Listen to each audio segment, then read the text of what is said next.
श्री राधा कृष्ण भगवान की जय। आज इस वीडियो में हम सुनेंगे श्रीमद् देवी भागवत महापुराण की कथा हिंदी में। ये श्रृंखला का ये छठा प्रवचन।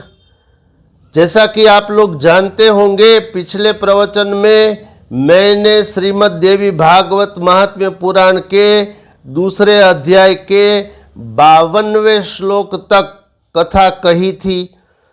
अब इस वीडियो में हम 53वें श्लोक से कथा आगे सुनेंगे। ये कथा सुनने का फल है, एक क्षण भी सुन लिया उस मनुष्य की कभी दुर्गति नहीं होती। वेदव्यास कहते हैं श्रीमद् देवी भागवत महात्म्य के प्रथम अध्याय के 25वें श्लोक में, इसलिए कथा सुननी चाहिए श्रद्धा पूर्वक। कथा सुनिए। ये स्यमंतक मणि की कथा है जो वसुदेव और गर्गाचार्य मुनि के बीच संवाद रूप और फिर वसुदेव और नारद जी के बीच संवाद रूप कथा है। कथा सुनिए। शास्त्र कहता है, अब यहां से कथा प्रारंभ। वसुदेव बोले, हे भगवान, हे करुणा सागर, हे गुरु, यदि आप मुझ पर स्नेह रखते हैं तो मेरे कल्याण के निमित्त आप ही उन भगवती चंडिका की आराधना कर दें। मैं तो कंस के घर में ही बंदी रहने के कारण कुछ भी कर सकने में समर्थ नहीं हूं। अतः हे महामते, अब आप ही इस दुख सागर से मेरा उद्धार करिए। मेरे इस प्रकार कहने पर वे मुनि श्रेष्ठ प्रसन्न होकर ये बोले, हे वसुदेव, आपकी प्रीति के कारण मैं आपका कल्याण करूँगा। मेरे द्वारा प्रीति पूर्वक प्रार्थना किए जाने के उपरांत गर्ग मुनि देवी दुर्गा की आराधना की इच्छा से ब्राह्मणों के साथ विंध्य पर्वत पर चले गए।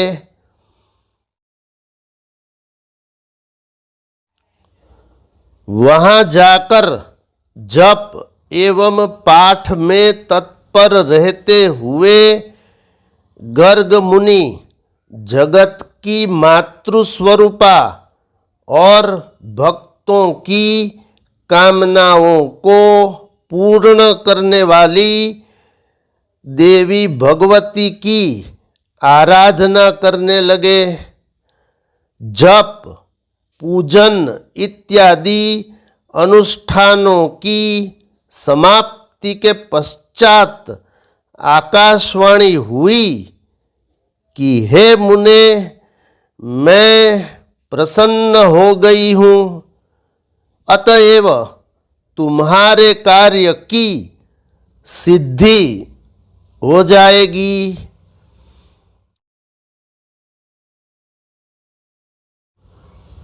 समस्त प्रकार के पाप एवं अनाचार स्वरूप पृथ्वी के भार का नाश करने के लिए मुझसे प्रेरणा प्राप्त कर स्वयं भगवान विष्णु अपने अंश से वसुदेव की भार्या देवकी के गर्भ से अवतार लेंगे।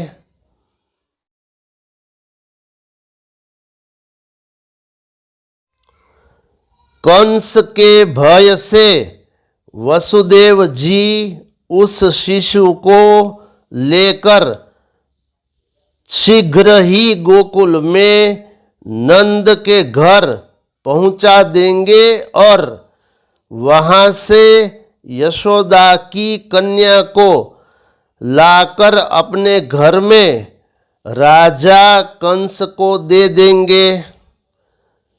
तब कंस उस कन्या को मारने के लिए उसे पृथ्वी पर पटक देगा। तत्पश्चात उसके हाथ से छूटकर मेरी अंश स्वरूपा वह कन्या तत्क्षण अलौकिक रूप धारण करके विंध्य पर्वत पर चली जाएगी और निरंतर जगत का कल्याण करेगी।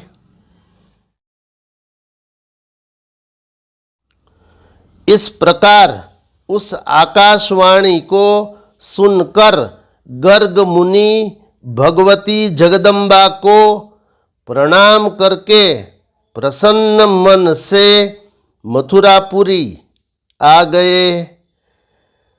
आचार्य गर्ग के मुख से महादेवी के वरदान की बात सुनकर मैं पत्नी सहित अत्यंत प्रसन्न हुआ और परम आनंद विभोर हो उठा।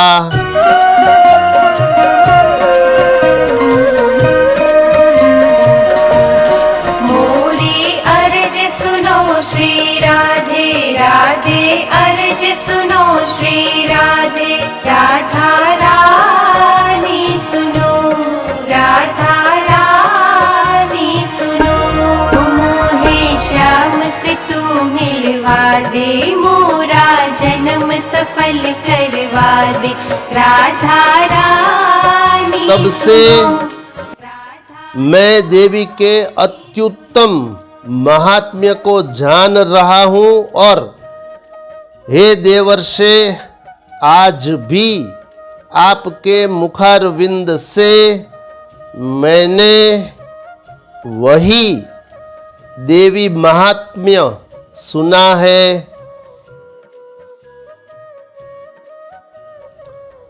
अतः हे प्रभो अब आप ही मुझे श्रीमद् देवी भागवत सुनाइए। हे दया निधान मेरे सौभाग्य से ही आप यहाँ पधारे हुए हैं। वसुदेव जी का वचन सुनकर प्रसन्न मन वाले नारद जी ने शुभ दिन एवं शुभ नक्षत्र में श्रीमद् देवी भागवत की कथा आरंभ की।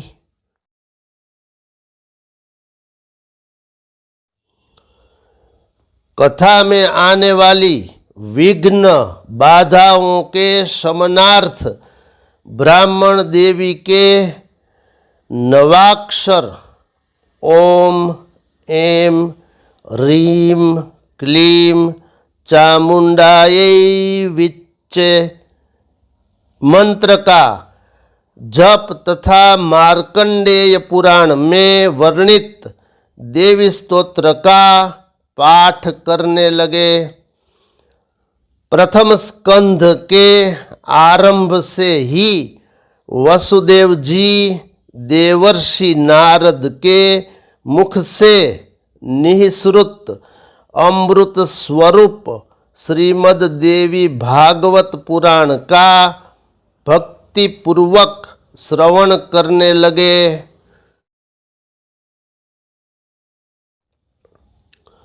नौवें दिन कथा की समाप्ति होने पर महामनस्वी वसुदेव जी ने श्रीमद् देवी भागवत ग्रंथ तथा कथावाचक दोनों की प्रसन्नता पूर्वक पूजा की।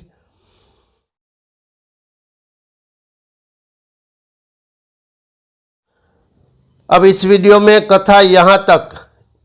इस कथा में मैंने आपको श्रीमद् देवी भागवत महात्म्य के दूसरे अध्याय के 70 70वें श्लोक तक आपको ये कथा सुना दी। अगले प्रवचन में इसके आगे की कथा सुनेंगे स्यमंतक मणि की। ऐसे ही धर्मयुक्त वीडियो को देखने के लिए देखते रहिए मोरे श्याम चैनल। शेष फिर कभी। बोलिए श्री राधा कृष्ण भगवान की जय।